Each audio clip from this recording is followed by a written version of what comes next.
The reason why I decided to come to Project Veritas is because people need to know what's actually going on with Google. There's this facade about what they're doing, but what they're actually doing, what the employees are actually seeing inside the company is different. But the reason we launched our AI principles because people were not putting that line in the sand, and they were not saying what is fair and what's equitable. So we're like, well, we are a big company, we're going to say it. People who voted for the current president do not agree with our definition of fairness. They're not they're not an objective source of information. But then there are teams which are called ML fairness. ML fairness, the teams? Fairness, like, yeah. You know, you need to be fair. We're also training our algorithms, like if 2016 happened again, would the outcome be different? They are a highly biased political machine that is bent on never letting somebody like Donald Trump come to power again. 2020 is certainly on top of now my old organization, Trust and Safety, is top of mind. They've been working on it since 2016 to make sure we're ready for 2020. This is a Goliath I'm but of David, trying to say that the emperor has no clothes. He got called in front of Congress multiple times. They can pressure us, but we're not changing. Being a small little ant, I can be crushed, and I'm aware of that. But this is something that is bigger than me. This is something that needs to be said to the American public. Elizabeth Warren is saying that we should break up Google. And like, I love her, but she's very misguided. Like, that will not make it better, it'll make it worse, because now all these smaller companies who don't have the same resources that we do will be charged with preventing the next Trump situation. It's like a small company could not do. And it's like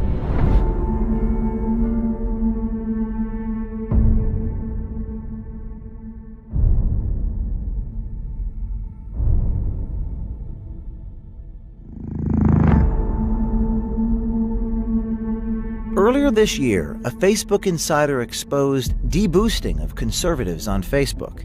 That insider inspired someone at Pinterest to come to Project Veritas with his story.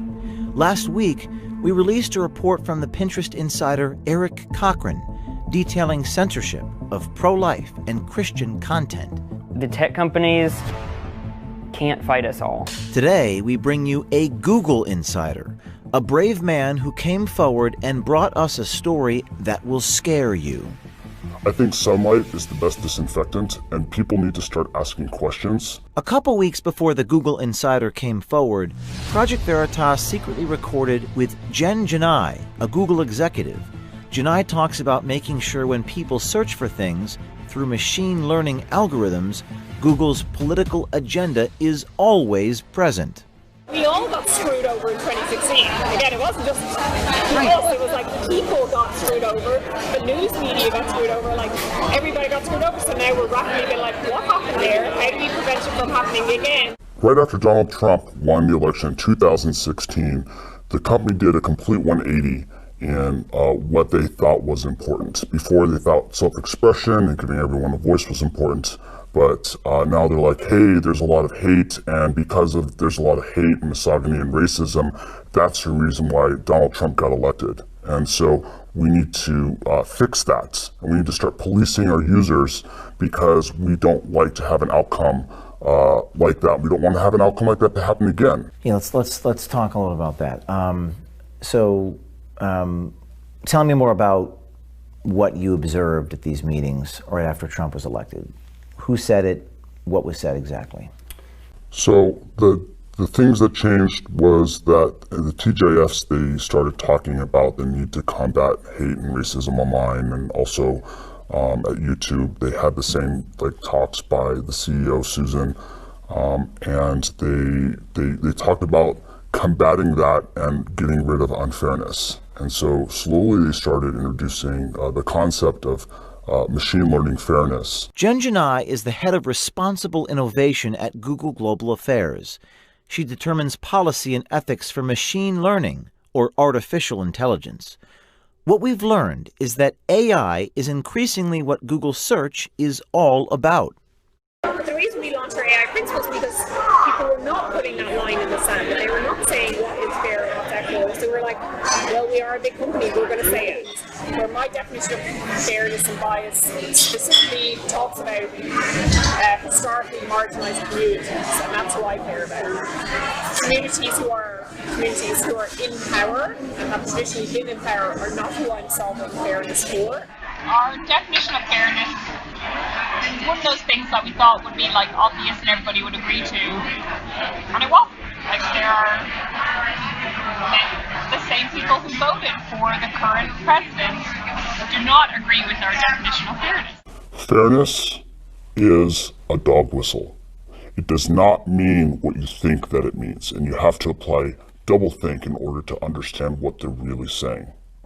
And what they're really saying about fairness is that they have to manipulate their search results so that it gives them their political agenda that they want. And so they have to rebias their algorithms so that they can get their agenda across. You know, to unpack everything that she's saying that she wants the algorithm to be fair to a hand-picked representative of that community means that what she's trying to do is she's trying to sell you a product that is not objectionable.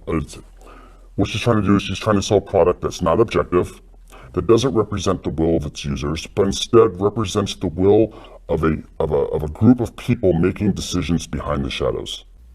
So what did you find inside Google that was related to this idea of fairness? What I found at Google related to fairness was a machine learning algorithm called ML Fairness. ML standing for machine learning. And fairness meaning whatever it is that they want to define as fair. You could actually think of fairness as unfair because it's taking as input the clicks that people are making and then figuring out which signals are being generated from those clicks and which signals it wants to amplify and then also dampen.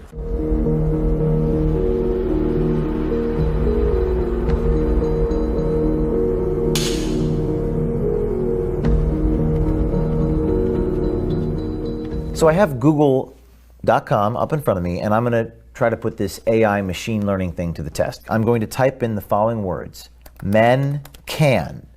And I see men can have babies, men can get pregnant, men can have periods, men can cook. Do most people search for that stuff, or what is the company doing internally? You know, people aren't searching for this. This is literally coming from source of truth databases that they've selected represent the truth and that they are pulling this information from. Let me try it again with, let's try this with women can. I see women can vote, women can do it, women can do anything, women can be drafted. Yes. That seems a little interesting. So all these examples are part of the social justice narrative, right? And so the sources of truth that ML Fairness is selecting from to amplify are saying these keywords. And so because that source of truth has been vandalized, the output of the algorithm is also reflecting that vandalism. Project Veritas also received a trove of confidential documents from within Google.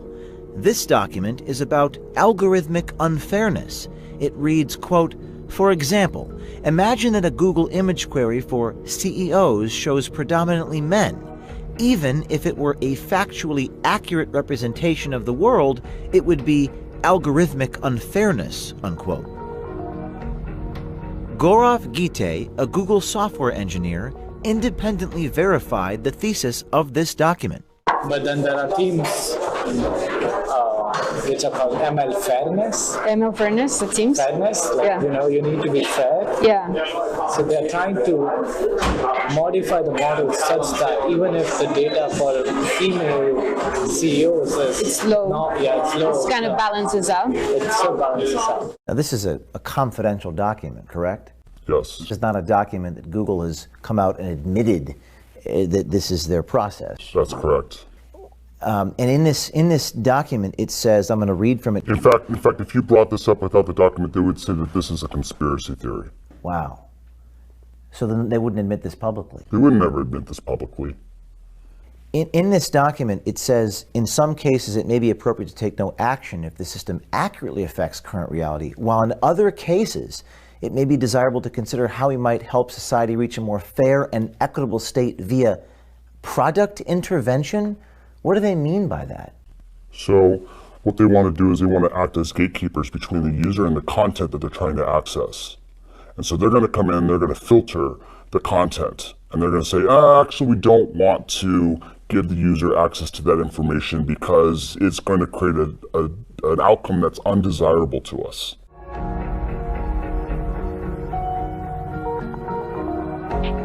So this was an internal-only Google document which says the goal is to establish, quote, a single point of truth for definition of news across Google products, unquote.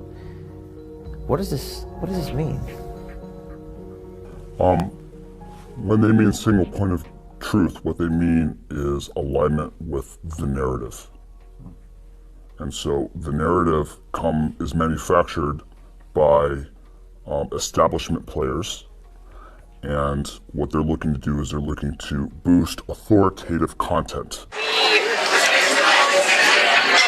Accusations on around the fairness is that we're unfair to conservatives because we are choosing what we define as credible news sources, and those news sources don't necessarily overlap with conservative sources, and so we're getting accusations of fair from one side.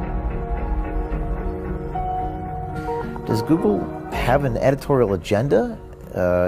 Does the company make news decisions? Is that what I'm seeing in this document? Yes. This is describing what's happening with Google News. Would Google have a problem if people saw this document? Yeah, I think so. Why wouldn't Google want people to see this document? The reason why is because right here in some of these boxes, they're applying editorial, their editorial agenda onto the news sources. And if you were to expand that, you would see that there's machine learning fairness within these algorithmic checks.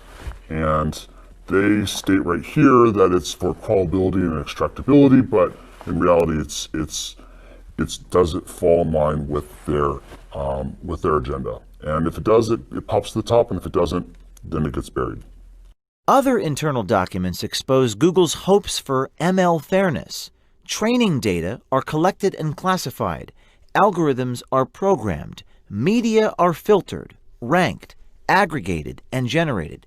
People, like us, are programmed. Sounds like social engineering, not search querying.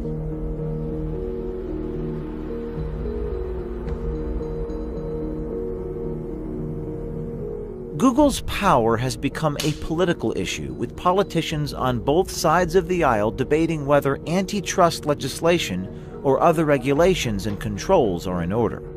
We got called in front of Congress multiple times, and we've not shown up because we were like, we just know they're going to just attack us. Like, we're not going to change our response, we're not going to change our mind. There's no point in just sitting there being attacked for something that we know we're not going to change. Like, they can pressure us, but we're not changing. But we also have to be aware of what they're doing and what they're accusing us of. Like I said, like, they could just, like Elizabeth Warren, even, I love her, but she's also saying, like, you just have to break up Google and that will solve everything. You have to what?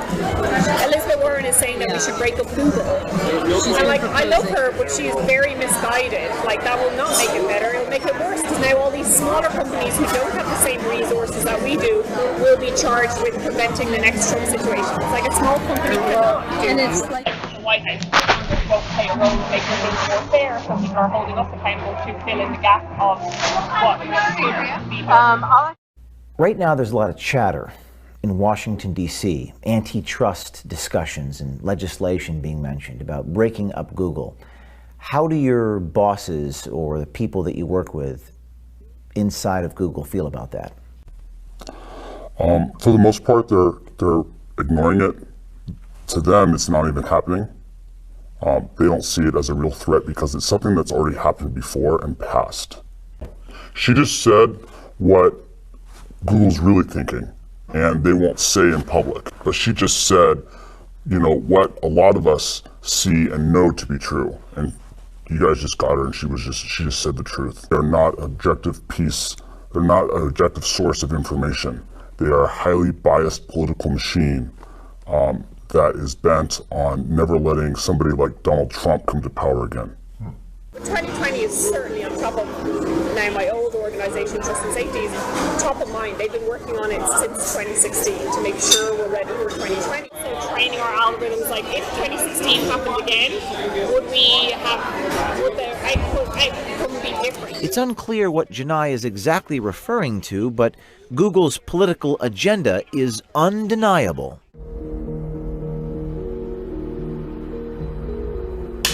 What are some other things I can type here? Hillary Clinton's emails are, it doesn't even give you a result. Google is suggesting that people do not search for this term. Is that correct? That's what they're saying. It's not even worth returning any results. But people do search for this. Absolutely, and you can tell that because you can cross-reference some of their other services that prove that people are. If you want to get an example, go to trends.google.com. Okay, I'll do that right now. Trends.google.com. And shall I? Hillary Clinton's emails, yes.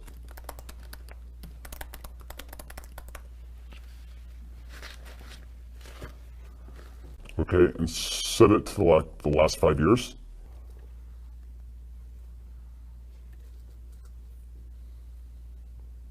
Seems like we had a spike in October of 2016. It says 100.